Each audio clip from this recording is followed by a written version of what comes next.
Skin टॅग्सला normally चामखीळ हा शब्द वापरला जातो.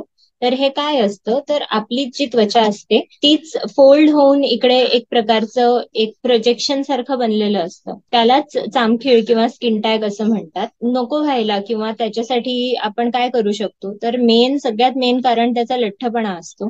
ह्याच्यामध्ये आपल्याला वजन कमी करणं हे खूप महत्वाचं होतं. आणि घर्षणामुळे सुद्धा हे वाढतात. त्यामुळे म्हणजे लठ्ठपणा आणि घर्षण हे दोन त्याचे महत्वाचे कारण आहेत. चामखीळ जे असतात त्यांचे लक्षणं म्हणजे तुम्हाला असे आपल्याच त्वचेच्याच रंगाचे किंवा काळ्या रंगाचे असे काही काही लहान लहान हे दिसतात. टोकेरी टोकेरी भाग दिसतात. हे सहसा मानेवर किंवा काखेत किंवा डोळ्यांच्या आजूबाजूला असे खूप वेळा आढळतात. त्याच्यामध्ये खाज किंवा दुखणं असं सगळं होत नाही. कधी कधी जेव्हा हे जे टोकेरी भाग असतात तर ते त्याच्या मुळापाशी कधी अडकले काही वस्तूमध्ये तेव्हाच आपल्याला दुखणं किंवा त्यामधून रक्त येणे असे कधी कधी आपल्याला आढळून येते. मात्र जेवढं घर्षण होत राहतं तेवढं हे सहसा एक नाही पण भरपूर नंबरमध्ये आपल्याला दिसतात. आणि मान, काखेत आणि डोळ्यांच्या आजूबाजूला त्याची सहसा तिकडे आपल्याला ते दिसून येतं. जे स्किन टॅग्स किंवा चामखीळ आहेत ते मी जसं म्हटलं तसं त्वचेच्याच रंगाचे किंवा काळ्या रंगाचे टोकेरी भाग असतात. वॉल्ट म्हणून हे एक व्हायरल इन्फेक्शन असतं. सो त्याच्यामध्ये पण आपल्याला दिसतात असे टोकेरी भागच, मात्र त्याच्यासोबत त्याच्यामध्ये भरपूर कडक भाग असतो. आणि जे मोल आपण ज्यांना म्हणतो ते सहसा आपल्या ज्या रंग बनवणाऱ्या ज्या पेशी असतात त्यांचीच वाढ असते. तीळ जो प्रकार असतो, तीळ सुद्धा ज्या प्रकारे थोडासा डार्क दिसतो कारण त्यामधला जो रंग बनवायची पेशी असते त्याच्यानीच तो बनलेला असतो. तर ह्यावेळेस तीळ कधी कधी आपल्याला चामखीळ सारखा दिसू शकतो. मात्र त्याच्यामध्ये आपल्याला असा टोकेरी भाग सहसा दिसून येत नाही. केस हे तीळमधून निघतात कॉमनली, मात्र जामखिळीतनं वगैरे केस निघत नाही. आणि रक्त किंवा ब्लिडिंग व्हायचा जो प्रमाण आहे ते वॉल्ट मधनं जास्त दिसून येतं. स्किन टॅग हे आपण म्हटलं तसं मेन लठ्ठपणा ह्याच्यामुळे खूप वेळा आढळून येतात. जेव्हा लठ्ठपणा वाढतो तेव्हा आपले जिथे पण एकमेकांना त्वचा जिथे लागते तिथे परत वारंवार घर्षण होऊन तिकडे ह्यांची सुरुवात सुरू होते. आणि ह्या व्यतिरिक्त ते दिसून येतात आपल्याला वरून, पण त्याच्या ही एक निशाणी असते की आतमध्ये काहीतरी आपल्या संतुलनामध्ये प्रॉब्लेम झालेला आहे.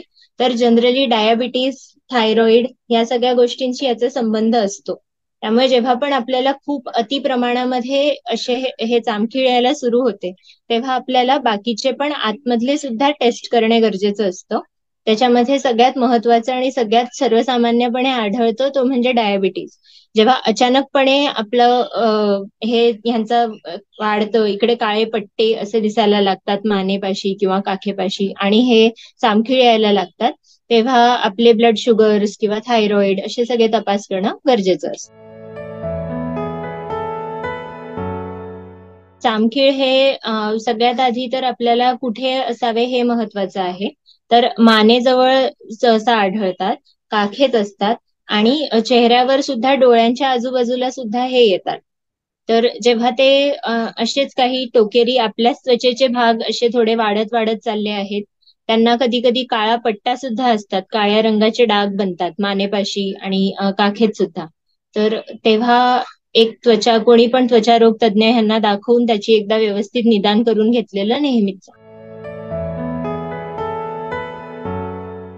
तर स्किन टॅग किंवा चामखीळ ह्यावर उपचार म्हणजे त्याला आपल्याला काढावं लागतं. तर विविध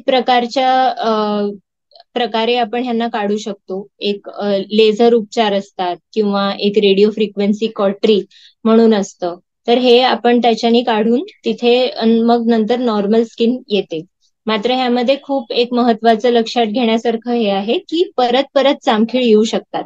कारण चामखीळ यायची जे कारण आहे ते आतमधनं असतं, फक्त वरून दिसून येतं.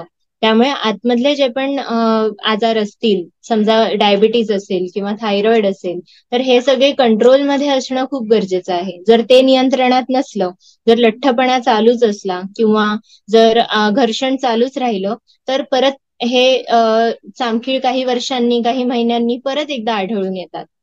त्यामुळे बाहेरची आपण जेव्हा ट्रीटमेंट करतो आणि जामखीळ काढतो, त्यासोबत ते कशामुळे आले असतील ह्याच्या पण व्यवस्थित टेस्ट करून ते सुद्धा आपण सुरू केलं पाहिजे. जेव्हा आपल्याला आधी जामखीळ आता नाही आहेत, पण व्हायची शक्यता असते, ते मेन म्हणजे वजनावर नियंत्रण हवं. जेव्हा वजन वाढतं तेव्हा घर्षण नैसर्गिक म्हणजे वाढतच जातं. त्यामुळे आपल्याला लठ्ठपणा आणि घर्षण ह्या दोन गोष्टी टाळाव्या. तर आपल्याला स्किन टॅग किंवा जामखीळ व्हायची चान्स कमी होऊन जातो.